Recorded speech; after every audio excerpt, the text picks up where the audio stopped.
Ya, H-2 Hari Raya Idul Fitri, arus lalu lintas di Tol Kramasan alami peningkatan.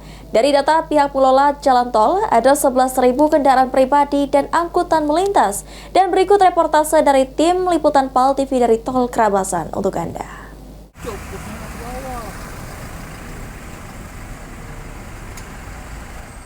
Halo pemirsa PAL TV dimanapun Anda berada, saat ini saya Rara Efisna bersama juru kamera Ajilia tanggal 29 Maret 2025 bertempat di Tol Kramasan, di mana hari ini merupakan puncak arus mudik yang ketiga jika dibandingkan untuk puncak arus mudik sendiri ini terjadi sejak tanggal 27 Maret hingga 28 Maret. Dari data yang kami himpun bahwasanya untuk tanggal 27 Maret sendiri ini puncak arus mudik terjadi, ada kurang lebih 11.100 kendaraan yang melintas di jalan tol Kramasan ini menuju ke Pulau Jawa.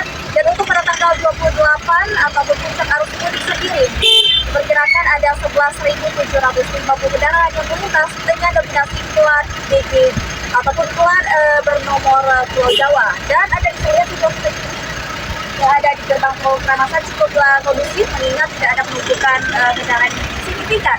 Dan juga dari informasi yang didapatkan bahwasanya petugas yang ditugaskan dalam puncak arus mudik ini sendiri ada sebanyak 4 security dan juga ada 15 petugas tol yang sudah bertugas dan juga ada penambahan 1 tol lainnya untuk mengurangi penumpukan di ruas jalan tol ataupun pintu keluar tol Kramasan ini sendiri. Dan saya lihat di belakang Rara sendiri tidak ada gerbang sudah ditambahkan untuk mengurangi kemacetan atau penumpukan kendaraan, dan juga untuk mungkin penumpang atau pengendara yang kekurangan saldo ini juga bisa diantisipasi. Dari pihak tol sendiri ini sudah menyiapkan door-to-door ataupun MLFF, yang dimana dari sistem ini sendiri akan ada personil yang terjun langsung menuju ke mobil-mobil Anda.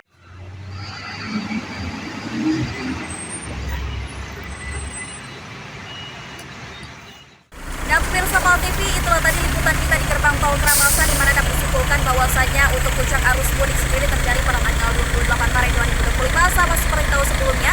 Jadi mana untuk puncak kendaraan yang melintas ada sebanyak 11.750 penumpang dengan dominasi mobil kendaraan pribadi dengan plat Pulau Jawa. Dan kami mengimbau kepada seluruh pengemudi maupun jalur tol atau jalur udara maupun laut untuk selalu berhati-hati dan menjaga barang bawaan Anda serta mengutamakan keselamatan kesehatan Anda. Jika mengantuk, jangan lupa untuk standby ataupun minggir ke arah rest area untuk memanfaatkan rest area ataupun pelayanan yang sudah diberikan tol untuk dimanfaatkan secara maksimal. Sekian Rara, juru kamera Ajilia melaporkan langsung di Tol Kramasan.